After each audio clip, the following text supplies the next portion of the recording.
अच्छा राना साहब, मेरा पहला सवाल तो ये होगा कि आपके हलके की अवाम आपसे इतनी मोहब्बत करती है या आप किसी दूसरे को मतलब एमपीए बनने की जगह नहीं देते? बिस्मिल्लाहिर्रहमानिर्रहीम।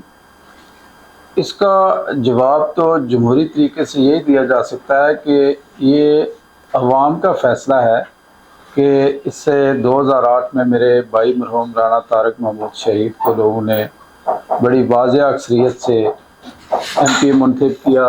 उसके बाद मेरे वालिद साहब को 2 दफ़ा एमपी मुंतखब किया। अब दूसरी दफ़ा मेरी है। ये अवाम का फ़ैसला है, हम अवाम के पास जाते हैं, जो अवाम फ़ैसला करती है। और मुझे फ़ख्र है अपनी पार्टी पे, अपने कायद पे, मियाँ मोहम्मद नवाज शरीफ पे, कि जिन्होंने 5 दफ़ा हमें मुस्लिम लीग नून के प्लेटफार्म से टिकट दी और 5 दफ़ा अल्लाह तबारक व तआला ने 5वीं दफ़ा हमें इस फ़तह से हमकिनार किया।